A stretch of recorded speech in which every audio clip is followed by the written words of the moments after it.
You.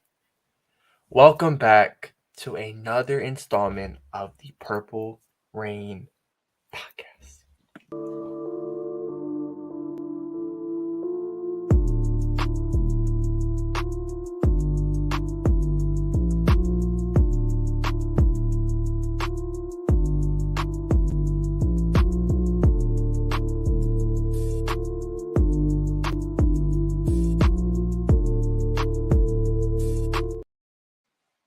Once again, thank you for coming through on a Monday stream of the Purple Rain podcast, episode 154, the Yes, Tyus sir. Bowser episode, the Zach Mm, Orr episode, Prescott Burgess episode, Roger Green, Adrian Hamilton, Robert James, Tyrus McLeod, Eddie Sutter, and Shannon Taylor. Every Raven to wear number 54. How are you mm. doing on this Monday? How are you doing? First of all, how about that to start off an episode? My guy just Yeah. rattled off every Raven that ever wear the number 54. I don't know anybody else that can do that. So shout out to Alex. Shout out to everybody here tonight or whenever you're watching this, listening to this, whatever you're doing. Thank you guys for coming. Alex, you asked how I'm doing. I'm doing well, man. I cannot complain at all. Ravens off season is going pretty well so far, I would say. Yeah. I would say it's, not More bad. good news than So bad. more good news than bad. Exactly. Exactly. I'll take that. So that's a positive, a way to look at it. Let's see. We do have our first super chat donation just right Oh, out of the gate. bright and early. Right out of the gate. Bright and Bright and early. early. Wiping the crust out of my eyes still. Cow. This is Mod Cow in the building, Mod. kicking us off with the $5 don. He says, Happy Thank Monday, you. everyone. Thank you so much, Cow. We Thank you. appreciate you. Cow, I love you. Wiping the crust out the eye. Oh, man. Bright and early. Let's see. We do got the rest of the Rain Gang here in full effect. We got Dre in here, says, What's up, Purple Rain Gang? What's going on, brother? How are you? K-Dog in the house says, Yo, what's good, Rain Gang family? That's Mod K-Dog. Let's see. Cam the Baptist in here as well. PRP, man, Purple Rain Pioneer himself. Yolanda B is in the house. What's going on, Yolanda? Let's see. K-Dog. There it is. Bringing it up. There it is. Bright and early, just like Cal. PRP is sponsored by Manscaped.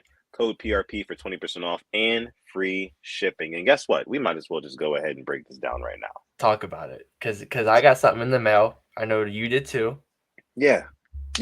So courtesy of our friends Manscaped, right? Before I even show you what we just got from them, one of their newest drops, in fact. But take a look at this bag. Alex, see this bag? It's beautiful. I used mine Beautiful this bag. weekend. I went and Exactly. slept out, was responsible and safe. Put the old toothbrush in there, the old, toothpaste, everything you need in the morning, all that good stuff. Yeah. Perfect. Perfect travel bag. You know what they call this one? The shed. The shed. Come on, man. Now listen, man. We've already got tools like the, our friends at Manscaped. They send us the Lawnmower 4.0, right? Indeed. Give us a nice little nose hair trimmer, right? That's these two bad boys right here. Your personal favorite. My personal favorites, but they didn't stop there. They knew that, me and Alex are growing up in life. We're going facial hair, right? Indeed. Indeed. And some of you guys may be in the same boat as us. So guess what? They just dropped this bad boy right here called the Beard Hedger. Prototype, first of its kind from them, not the 2.0, 3. First of its kind, the Beard Hedger from Manscaped. Himothy. This thing is Himothy. Indeed. Listen, man. Alex, have you tried it out yet? I have not, but I was finagling with it and just seeing all the different options. Like it sets it to what how the inch you want, and not just inch, half inch. Yeah. Insanity. It's crazy. It's literally an adjustable dial to change the guard. Like instead of having 6 different guards. It's crazy. Yeah. It's crazy stuff. Make sure you go on Manscaped. You can save 20% off of your order if you use our code PRP. Man, listen, free shipping too. Doesn't get much better than that. Our guy Cam the Baptist says nose hair trimmers would be clutch. You can't beat genetics every time. Yeah, you're right. It does come in handy for sure. All right. So now that we got all the formalities out of the way, first of all, actually go ahead and like the video. Of course, like the video, subscribe to the channel as well. We'd appreciate that. Helps us out a ton here at PRP. We got a long off season coming ahead, but we do have a lot more content coming you guys' way too. So make sure you stay tuned for that. Now, Alex. Yes. We got some Ravens talk to get into. Oh, we do. I know it's Super Bowl week, I know it's Super Bowl week. The Chiefs and the Eagles just landed in Arizona yesterday, and it's like those two teams feel like celebrities right now. But Yeah, outside of that, let's go back home. You know, Owings Mills. What are the Ravens doing? They're still looking for an offensive coordinator. They're looking for somebody to replace Greg Roman, who they got rid of a little over 2 weeks ago, 3 weeks ago, something like that. There have been multiple candidates already, as you guys know, that have been interviewed by the Ravens for the offensive coordinator position. There has been some that have been offered a second interview, and that's what we're here to talk about today. I'm gonna let my guy Alex take it away. I know he has the article oh, pulled up for us. yes. Yeah, go ahead, bro. All right. So we have a couple of guys that have been interviewed twice, like you said, and some who haven't even been interviewed yet. Eric Bieniemy, he's not going to interview until after the Super Bowl, however that goes. So first, Right. Brian Angelchio. I probably butchered that. Angelchio, 50 years old, was the passing game coordinator and tight ends coach of the Vikings last season. Prior to that, he was the tight ends coach in Carolina, Washington, Green Bay, Cleveland, and Tampa. The Vikings ranked 6th in the NFL in passing yards per game this season. Hmm. Okay. Don't hate that. Definitely don't hate that. Our next guy, Bobby Ingram, 50 years old, was the Ravens wide receivers coach from 2014 to 2018 and the tight ends coach from 2019 to 2021. He was the offensive coordinator and quarterbacks coach at Wisconsin last year. The Badgers averaged 26.3 points per game, and he's a former longtime receiver and was highly respected in Baltimore during his previous coaching tenure. Hmm. Okay. Harbaugh also spoke of Byron Leftwich. Another Yeah. one, Justin Oten, 39 years old, was the Broncos offensive coordinator last season, and he was tabbed by interim head coach Jerry Rossberg to call the plays in the final 2 games of the season. They scored 24 and 31 points in the 2 respective games. He was like the full-time just play caller. And before last season, he spent 3 years as the Packers tight ends coach. Hmm. And the final will be Todd Monken. He's interviewing for a second time. 56 years old, the offensive coordinator for the national champion Georgia Bulldogs. They average 40.7 points per game. He spent the past 3 seasons at Georgia, won back-to-back titles. He was last in the NFL in 2019 as the Browns offensive coordinator. And then Dave Canales, his second interview was today. 41 years old, Seahawks quarterbacks coach this past season. He helped Geno Smith, and he also was their wide receivers coach in 2020 to 2021. It's a lot of stuff, Okay. but that's kind of like our 5 guys. Maybe be enemies in there, but I'll start it off. I do not want Bobby Ingram anywhere near this offense. I don't want in-house coaching. I think I'm tired of it. It's not going to Yeah. work. Dude was our receivers coach from 2014 to 2018. With all due respect, what the fuck did receivers do during that time? Sorry. Not um, much. Yeah. it's another Harbaugh guy. And I think if we were to go in-house, it would kind of take any excitement I have for this offense out the window. It would just ruin it all. Because if we get somebody else that's innovative to come in here, I'd be all on board. Because you don't know what this offseason would look like. You get a guy like Bobby Ingram, cookie cutter, Hmm. my opinion. Now, who was the name that you mentioned before Monken, but after Ingram, in between those two?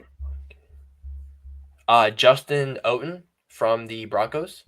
Yeah, I think that Yes. one is a little bit intriguing to me. Okay.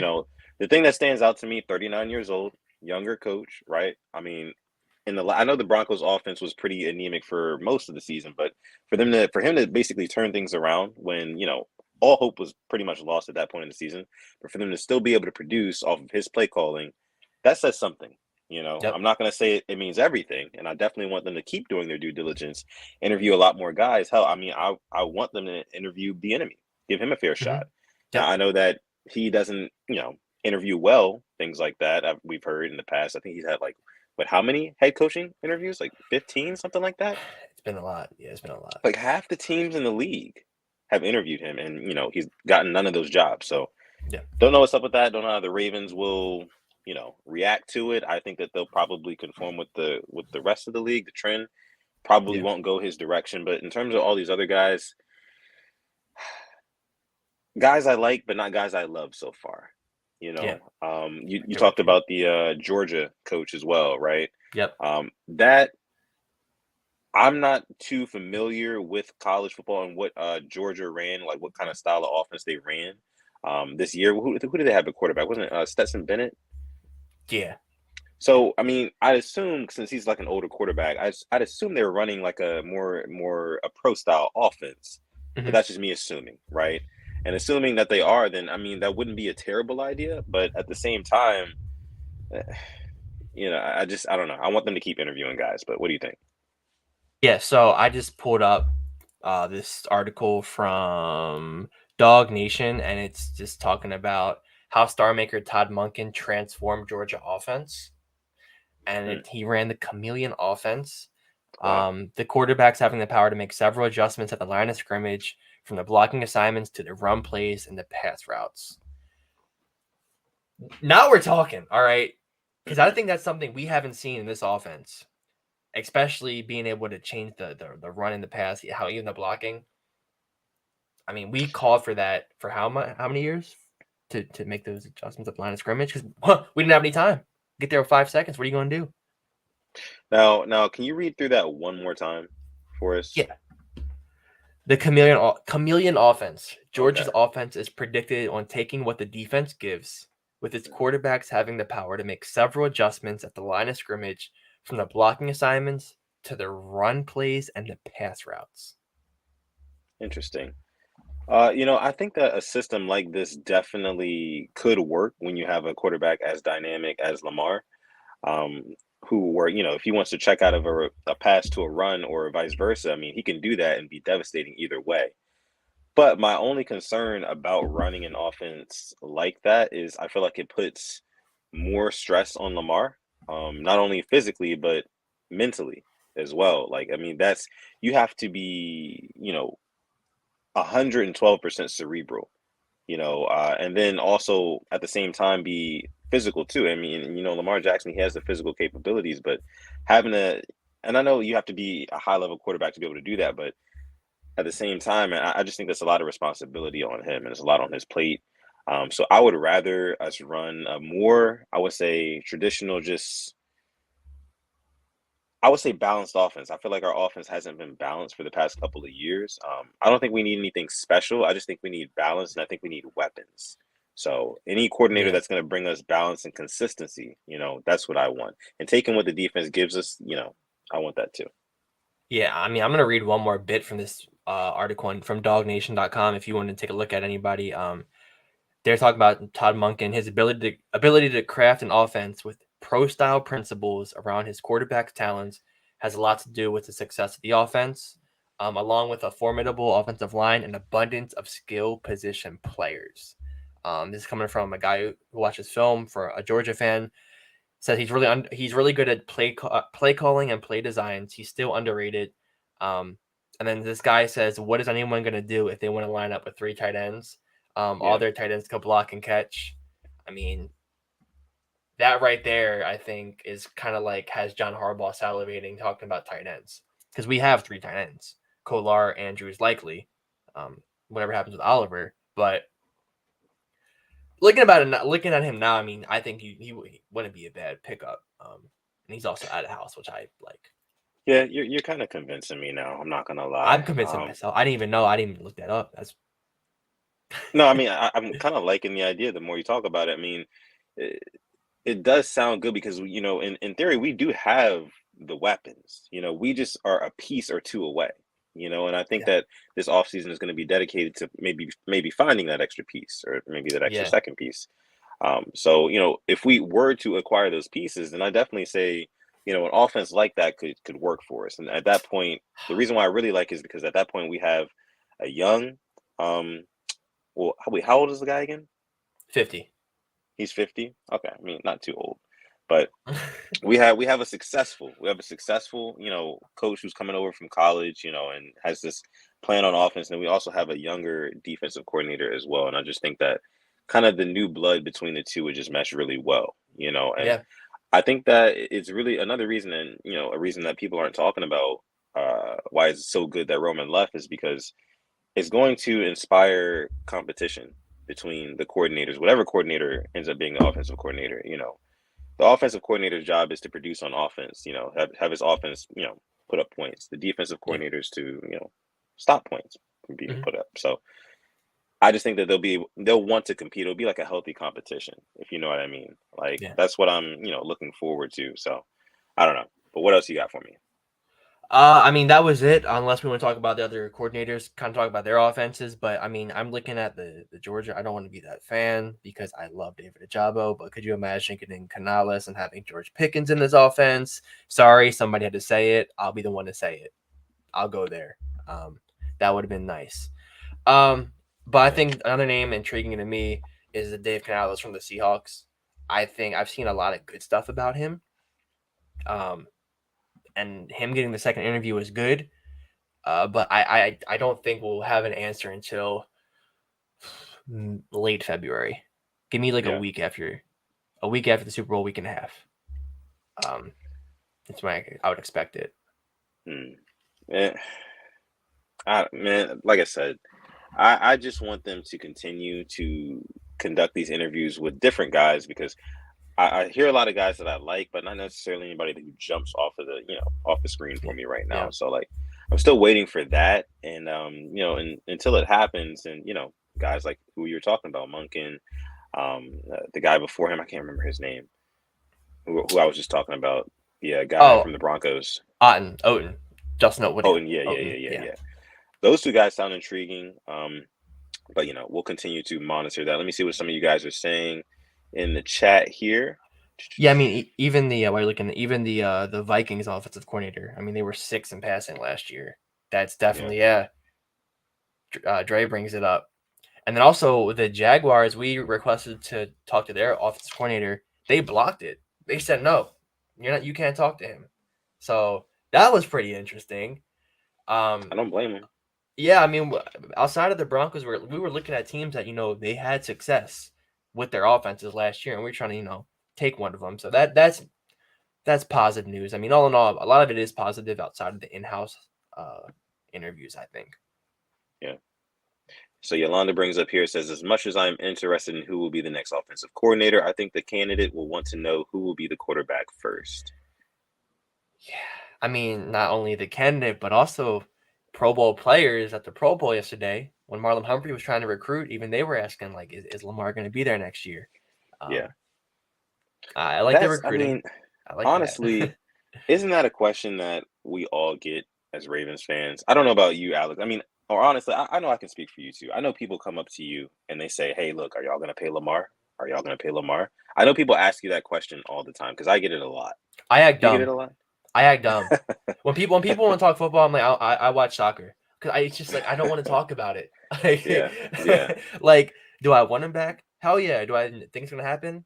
I don't know. I I don't don't know what's know. gonna like. I Yeah. I don't know. I can tell you because it's just one of a kind. You don't get that much information, and like Tanja brought up about Jeremy Fowler, he just brought up old information about them being $100 million apart and guaranteed. That's old information. So, Yeah.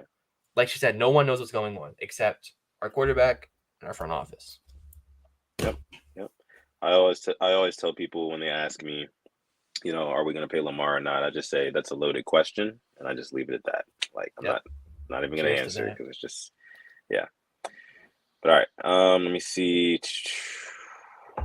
Did you hear the latest news or the rumors about what they said that Lamar is like $100 million apart from the Ravens in negotiations, and I'm just like that sounds kind of impossible. Yeah. $100 million apart in guaranteed money. I don't know about that.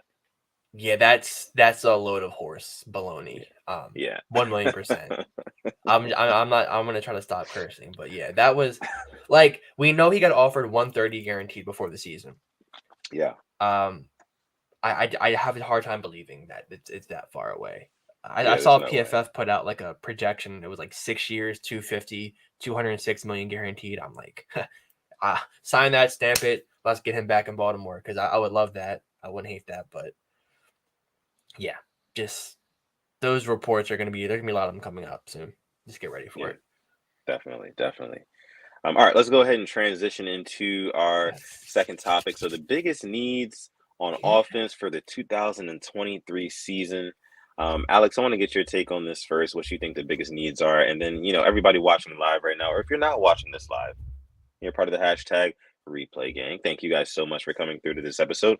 Make sure you leave your comments down below on what you think the Ravens need on offense in 2023, personnel wise, in order to succeed. Alex, I want to start with you. I'll speak for all of us. Wide receiver. I'll Sure. start with it. I mean, Yeah. it's been holding this team down for how long? You look at every team that was in the playoffs left, they had receivers. We had Demarcus Robinson, who's out here posting damn near his meat on Instagram about his getting a hernia surgery. That was our wide receiver one. I did Damn not hear near. about this. Oh, I saw. Yeah, he posted that he got his hernia and like you could damn near see it. I'm like, really, dude? Like you caught our only touchdown in the playoffs, Oh my God. and you're out here damn near sending news on Instagram story. Like that's where we're Jeez. at. And then we had the corpse of Deshaun Jackson. We had Devin Duvernay on one foot, Rashad Bateman on one foot. Yeah. Like we need to be able to acquire somebody and then draft a receiver. I'm tired of us being lethargic in the pass game. I'm tired of it. I want to see it Yeah. improve. Yeah. I mean, and you just need that difference maker, that playmaker, that game breaker. All of those things. Like you need a player like that. I mean, DeAndre Hopkins comes to mind. A Keenan Allen comes to mind, who Fresh is off the being press rumored today. to fresh off the press, right? He might be getting Yes. released from the Chargers, like released. So I mean, that could be an avenue. But I mean, like you said, you're right. Pass catcher is definitely one of the biggest needs on this offense, and that's just period. Now, what I'll say is the less sexy need, but definitely still a need, is going to be guard next year. So you know what the Ravens love to do, running the football, and you can't really do that unless you have really good guard play. Guards, those are the ones that are normally blocking up front for those runs through the A gap and the B gaps, and then you have the guards who are pulling all over the place too. So recently we had Kevin Zeitler and Ben Powers, who have been holding it down for the greater part of the last couple of seasons. But it's looking like Zeitler's probably going to move on, right? Zeitler, I think he's gonna stay because his wife Zeitler might said stay. he's not thinking Okay. about retirement at all. So that was Okay. good Cool. news.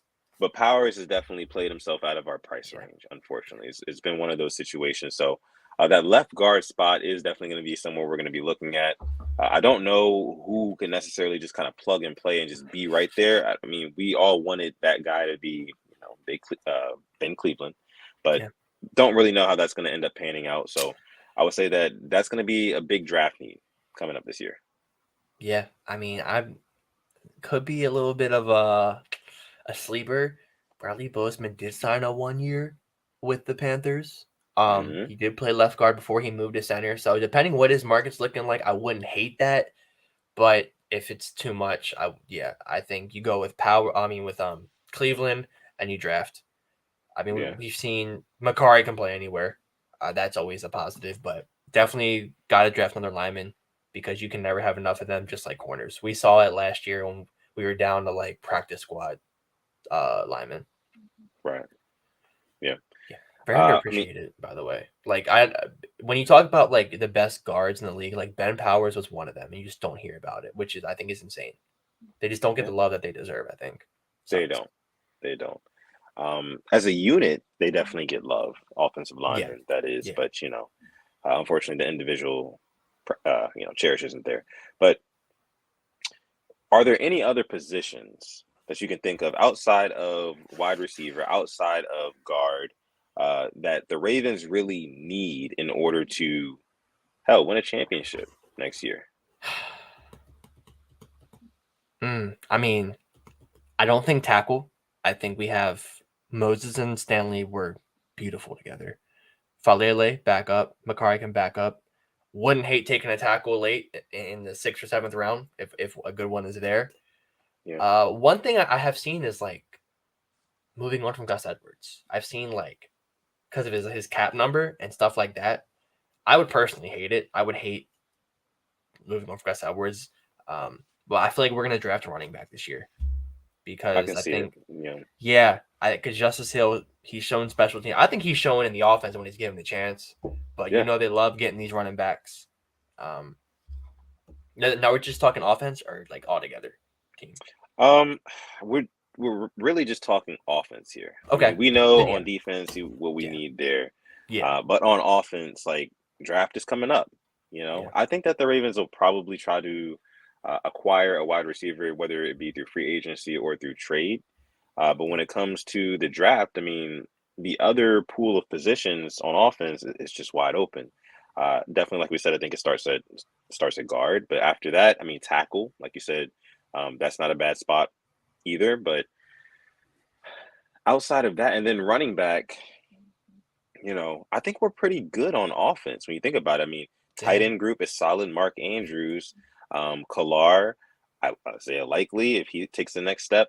Then you're talking about running backs, Dobbins, if he comes back strong and healthy, and it's not like he ended the season hurt or anything, but if he Yeah. comes back still 100%, Gus Edwards, if we can get him back, man, and then really it just comes down to wide receiver. That is the big Yeah. gaping, glaring hole on this. When you really think about it, it's like, damn, the Ravens really just need a damn receiver. That's all you need. And I think that after this season, that's what we saw in that post season press conference, whatever you want to call it, when EDC said that, or I think it was Harbs who said next season the wide receiver room is going to look different. Like there's going to be changes. They're going to revamp it. That's exactly what needs to happen. Because if you don't go out and make a big splash and get like a big, like I said, playmaker, game Yeah. breaker, game changer, like one of those type of guys, you're going to get left behind in this league. Mm-hmm. Uh, Unless your name is the Kansas City Chiefs, where you just get a bunch of unless like you're, average to yeah, above average guys, and you just let Mahomes can do anything. That was like they're the outlier. It feels like, but their quarterback is just so damn good. It just doesn't matter. I'll tell you what yeah, though, when I saw on Twitter like the whole T Higgins stuff with the Bengals, I'm like, you know how spoiled you guys are to have a number two that just puts up 1,000-yard seasons that is yeah, gonna ask for that much. Like I'm like, I would just want a receiver with 1,000 yards. My number one, not my number two. Hell, my number three is probably putting up 700 yards too. It is, and then seeing Jamar Chase in the Pro Bowl, like he was barely trying, jumps up, toe tap touchdown. I'm like, I am just watching the Pro Bowl. I'm like, we are just so behind in receiving, and it just yeah. hurts me. Seeing Devontae Adams, seeing Stephon Diggs, Terry McLaurin, C.D. Lamb, Jamar Chase, obviously, Justin Jefferson. I'm like, I want us to have a top 10 receiver. I want that. I'm jealous. I need that. Right. Exactly. We do have another super chat donation. Jabari, This one's coming from our thank you, guy Jabari. thank Purple you. Rain Pioneer himself says, "What's up, guys? Guard is an underrated, important pick in the middle rounds. Powers is gone in Cleveland. Underwhelming. Yeah, yeah. So that's what we were just talking about just now. I mean, yeah, Powers is going to be gone. So, like Alex said, probably just going to have to hit the draft up for that. In the meantime, plug in Cleveland, and we know Makari can if need be. Yeah, I mean that's why we paid him, and for good reason. I mean, I feel like we're gonna trade down in the draft to get more picks. We don't have a second round pick. We traded that for Roquan, which I don't care. I mean, Roquan's probably the best linebacker in the league, or second best, however you want to put it. But I wouldn't be surprised if we moved down in the first round, a couple of picks. I'm expecting that. I'm expecting to move down. Just knowing the Ravens. Yeah. Well, I'm expecting a move down if they acquire a wide receiver before the draft. Good If point. they do not, then they damn sure better not move down. They better stay right where they are and get whatever they can. BPA. Now let me see here. I saw somebody bring up a question. Asmodeus says, "Do you Okay. think we haven't hired an OC because we're getting the enemy?" Not sure yet. I know they still have that interview in their Yeah. back pocket, like we were talking about earlier, but it's just, of course, we're gonna have to wait until after the Super Bowl, probably a couple weeks Yeah. after that, until he starts interviewing, that sort of thing. So I we'll have to think wait they're and see. waiting though to get an interview in there. I definitely think they want to interview him. Yeah, yeah, I mean, there's a reason why they've been to the Super Bowl. What, 4 out of the last 5 seasons? it's I insane, mean, dude. Imagine or being a 3 out of the Chiefs last fan. 4? Yeah, 3 out of the last 4. That's crazy. That is Yeah. crazy. I'm jealous. I'm not gonna lie. We need to get Oh, I back am to too. that. Yeah, Yeah, I mean, just like like for the season, their expectation is conference championship. Like, okay, we got to get That's the standard. Is getting the AFC yeah, championship. Anything after that, is just an added bonus. Yeah. I mean, I agree. I can agree. If we can at least get past the divisional round, which has been haunting us for years at this point, I mean, that would be a net positive for sure. I Um, just can we look at these teams though? I mean, the Chiefs they didn't put a lot of investing in their defense. I mean, you look at their defense. Where would you rank their defense? I don't think it's top five. their I defense don't is think really good, dude. I The don't. Eagles? There's. I'm talking about the Chiefs. I'm talking about the Oh, the Chiefs. I'm talking Chiefs. about AFC. AFC. Yeah, Okay. yeah, the Chiefs. My bad. Oh, the Oh yeah, Eagles not defense the is Chiefs. amazing. Like I look Yeah. at them, I'm like, they have good linebackers. They have Chris Jones and Frank Clark. Look at their secondary. Legarius. I mean, Yeah. they stepped up when they had to, but their secondary isn't. That's why I think gonna be the difference in Super Bowl. I think the Eagles are gonna, the receivers are gonna have their way. But I look at the Ravens. I'm like, okay, well, what if we took a little bit of money out of there and put it to the offense? Saying. Right.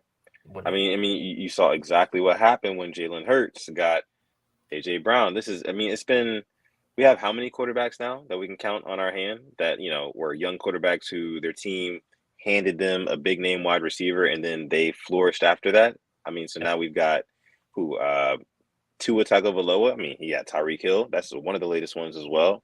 Jalen Hurts, one of the latest ones with AJ Brown. Of course, Kyler Murray was given DeAndre Hopkins, even though that never really panned out all the way like they wanted it to, but it definitely was working in the beginning, and it was working last season too.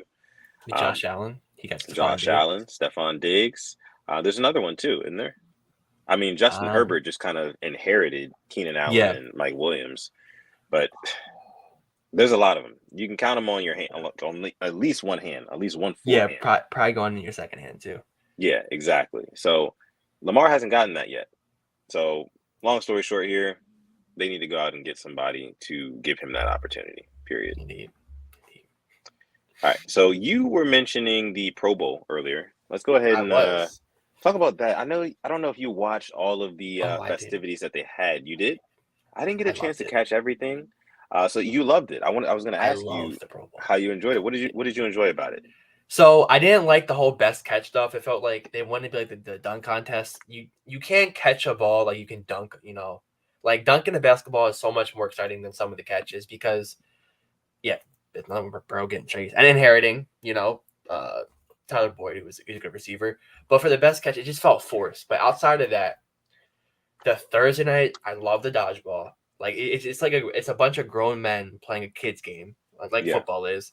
I love the dodgeball. I love the point system because you're still, you still have to be competitive because you're still trying to win that $50,000 bonus.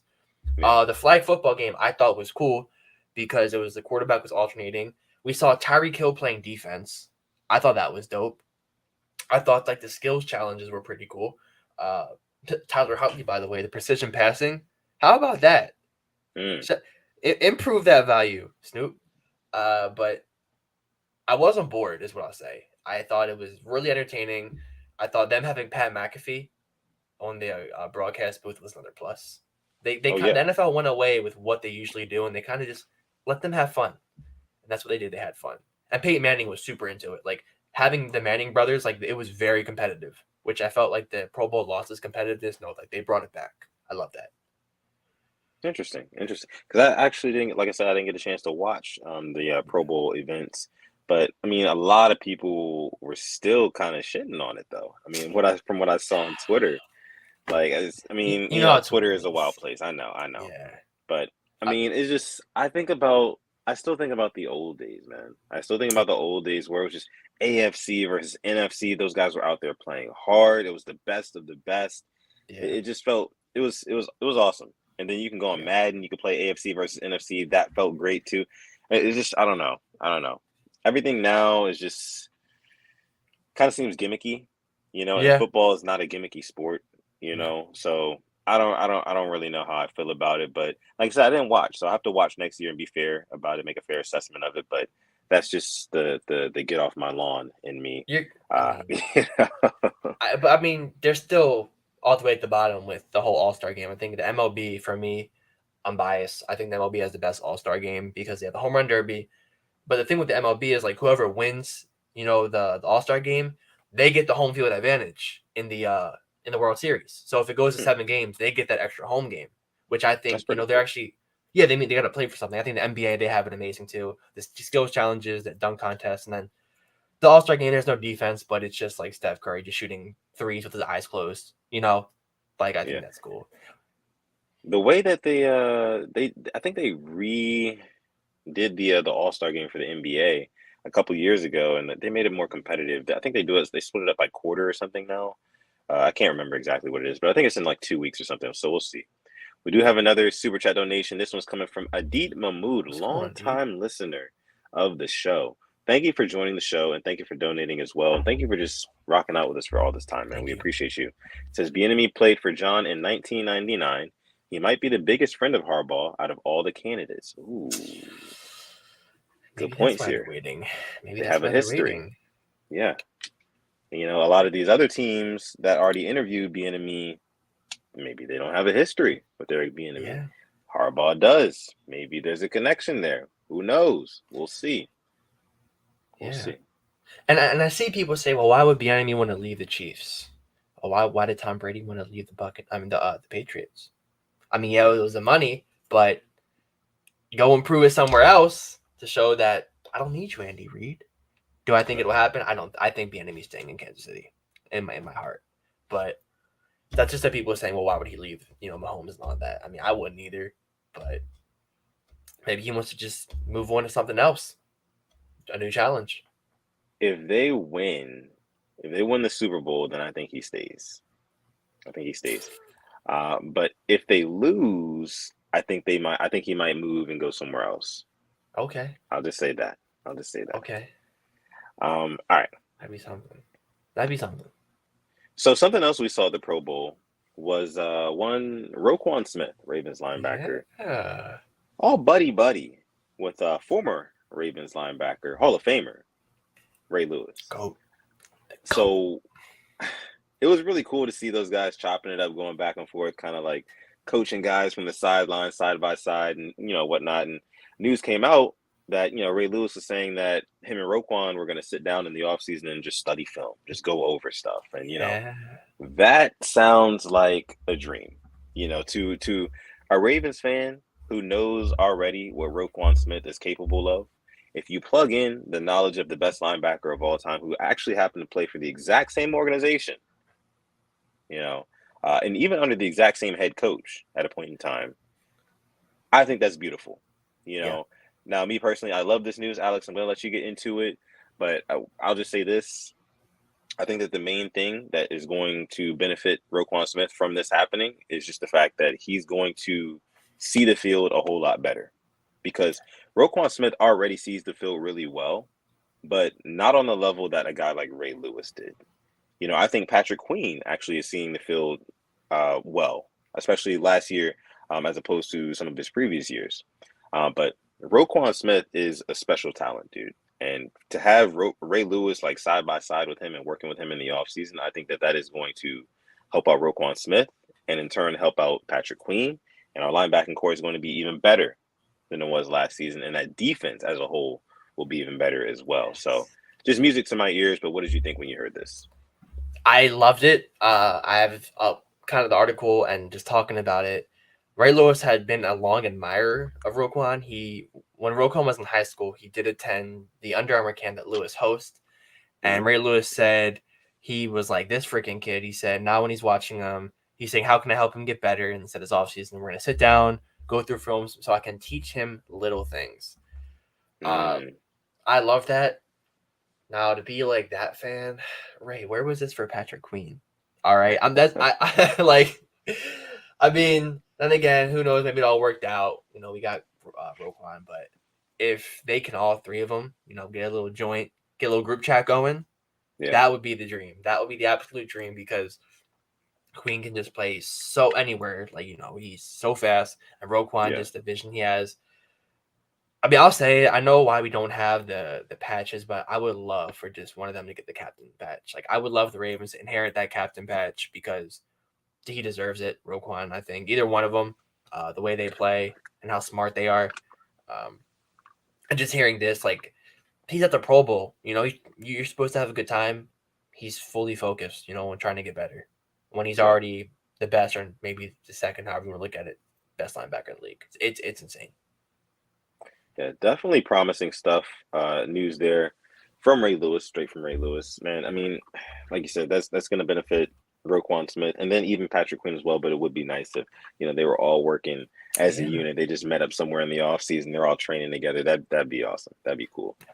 But yeah. So with that, we do have the Super Bowl.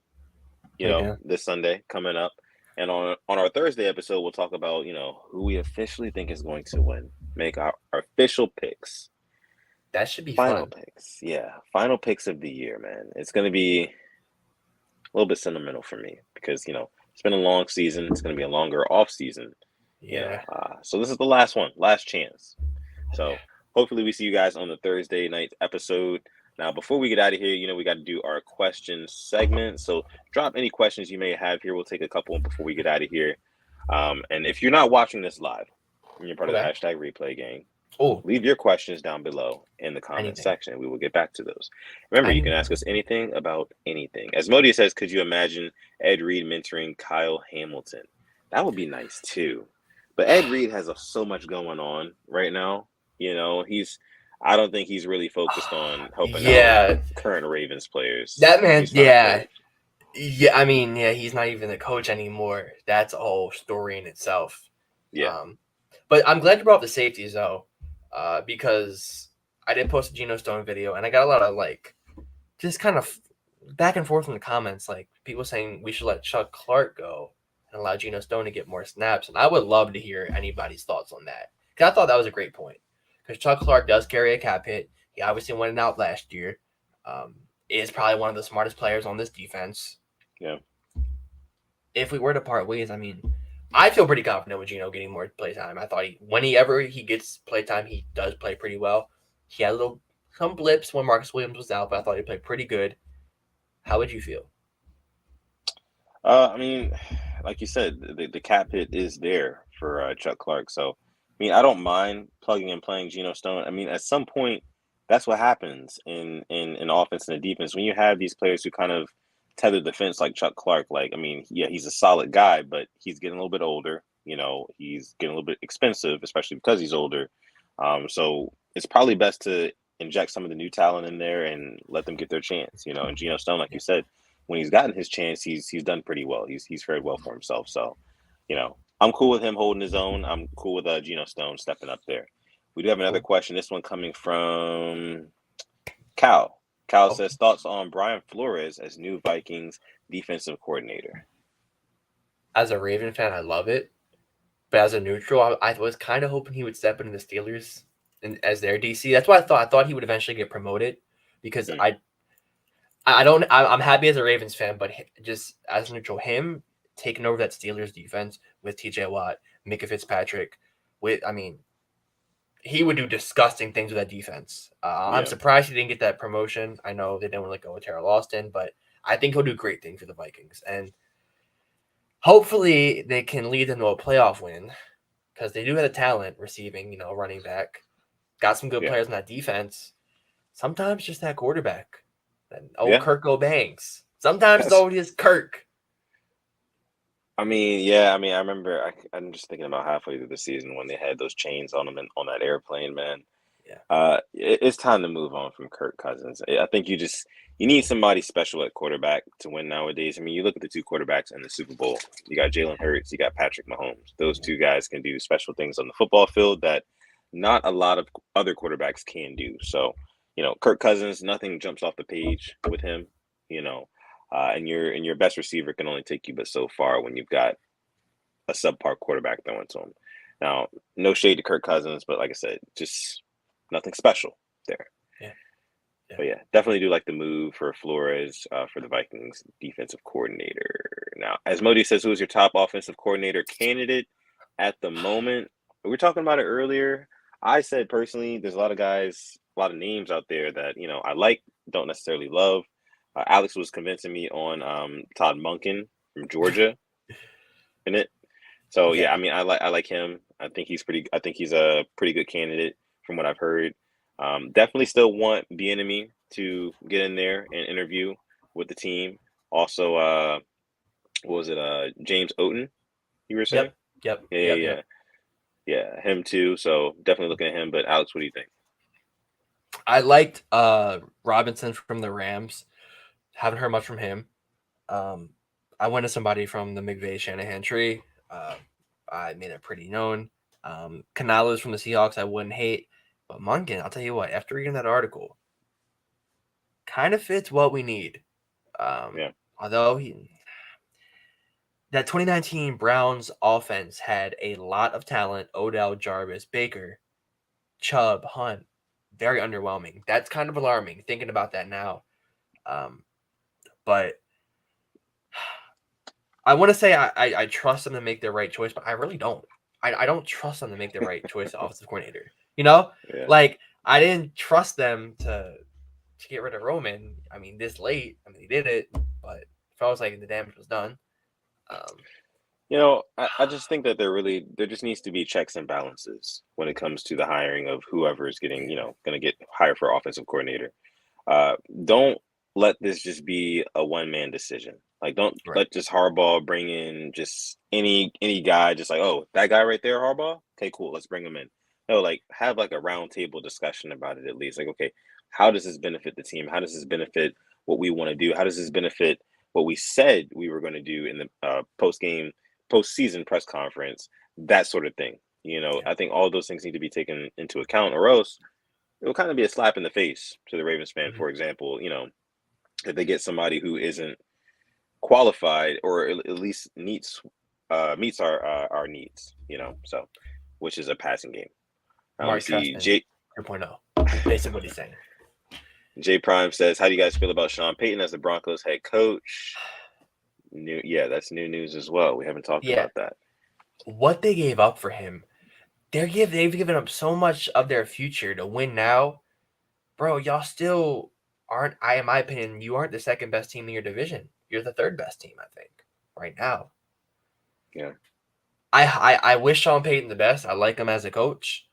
Uh, but unless Russell Wilson decides to turn it around, um, if the receivers want to learn how to catch, can't be dropping, and mainly it's falls back on their offense at this point, and that's my main thing. I like him there. I don't trust them to make the right pick sometimes, and just the way they trade, I don't trust John Elway. Yeah, hopefully they make the playoffs, 7 seed. They're not gonna win the division unless Patrick Mahomes something happens to him. Knock on wood, but yeah, yeah, I think that the Broncos they'll make the playoffs next season. With Sean Payton at head coach, I think that this will definitely be kind of like a reset for that organization. I know that they thought that last year was that, but you got to think they bought in a veteran quarterback in Russell Wilson, who is so I guess you could say full of himself. You know what I mean?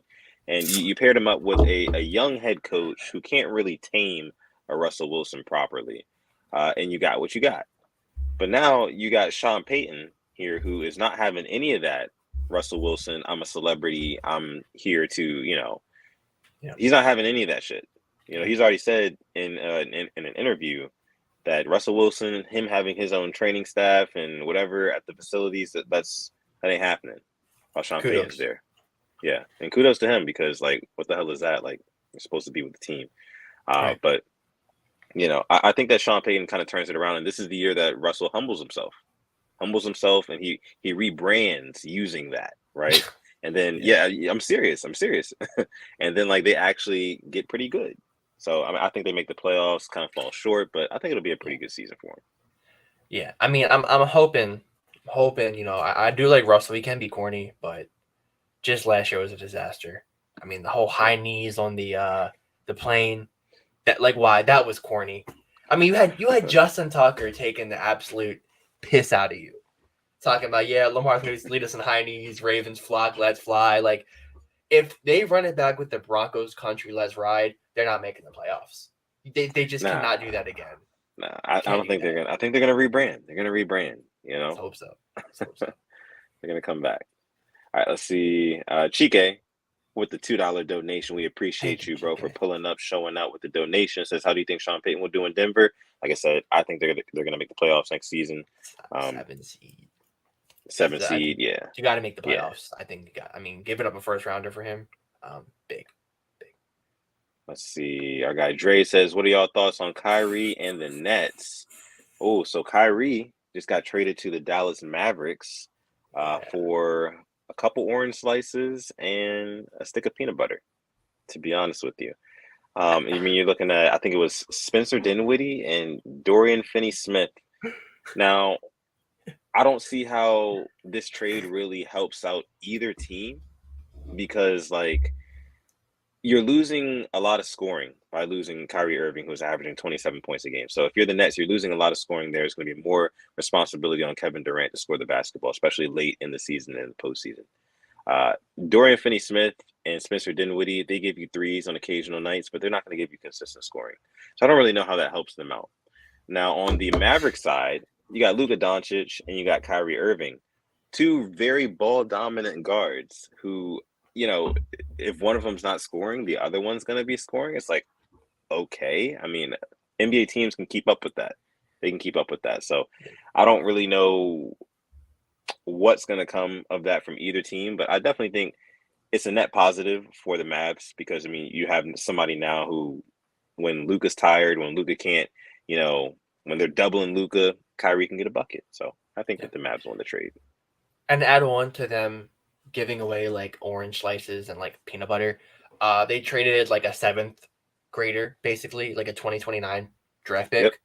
Yep. That kid right now is like in geometry, algebra 1, right, running y equals mx plus b, doing his slopes, exactly. His bell curves. All right. You know, he's skipping homework to play Fortnite right now as we speak. Right. That right. Kid. He's skipping lunch right now to go hang out with his friends. Right. Yeah. That's just insane to me. And then I think I saw something like with Kyrie and Luke on the same team, the other 3 people in the court for the Mavericks, they're doing cardio at that point. Right. Literally, that's what it is. Like, that's what it is. So, I mean, but it's a blockbuster trade though, nonetheless, because we know how great Luka's been playing this season. Kyrie's been playing great this season, so it'll be fun if anything. Hey, man, I mean, honestly, if you like the sports bet, it'll be fun for that, So, hey, I tell you what, Kyrie sold me against the Celtics game. The Celtics broke the Nets. The Celtics have officially broken the Nets. Congrats to them. They did it last year, not this year. Beat them by 50 points. Wow. Yeah, I mean, I'll tell you. Let me just say this: if there's somebody that you never want to bet on, it's Donovan Mitchell.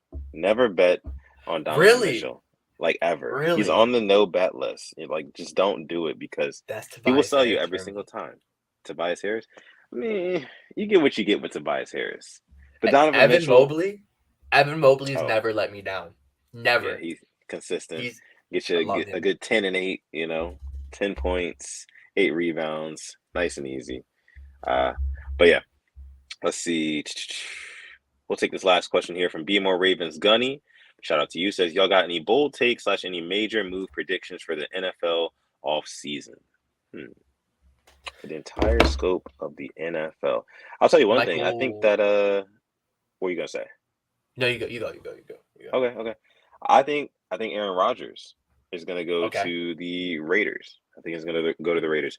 I think that's going to be the biggest move of the offseason. I mean, when the offseason first started for the Packers, Aaron Rodgers kind of came out on the Pat McAfee show saying, like, I've always been a Packer. I never thought about leaving the Packers, yada, yada, yada, yada. But, a couple weeks later, news came out that the Packers wanted to move on from A-Rod. So then A-Rod started saying things like, I'd love to go to Vegas. Vegas would be a great place to play. Matching up with, teaming up with Devontae again would be cool. So I think it's a foregone conclusion. Aaron Rodgers, he's older in the NFL, but he's still a young guy. He's single, no kids. Live in Vegas, live it up. I think he's gonna do that. Come on. Yeah. I see that. Mine was Michael Thomas is getting moved. Don't know who, but I have Michael Thomas getting traded. I think they're gonna go elsewhere. Olave I think they're gonna get a receiver in the draft, And I think Derek Carr is going to the Saints. That's where I think he's going. And then I got Garoppolo to Tampa. I'm just giving you a bunch of takes right now. Let me give one more. Let's get weird. Garoppolo to Tampa. Yeah, interesting. I want to get really weird here. Oh, I'll give you a not for next year. The Lions are winning the NFC North. I'm a caller right now. They're winning the division. I'm betting on it right here. I would love to make that bet with you, and I know how hard you've been riding for the Lions all season long, but I just don't know if Goff is the guy. I don't know if he's going to be the guy who's going to be consistent year in, year out, and march the team into the playoffs. I don't see it. I don't see it. I think the Vikings bounce back next season. I see the vision. I see that. Okay. Because we'll see. if Rodgers gets traded, do we trust Jordan Love? No, I don't. The Bears and Fields, I need to see a lot more from them. Just the Vikings, I mean, tell you what, I am going to be going to that Ravens-Lions game next year at the bank. I cannot miss that one. I hope the Ravens win that game. Need to go too. Yeah, I hope the Ravens win that game, but yeah, that's my bold prediction for next year. Okay. I love it.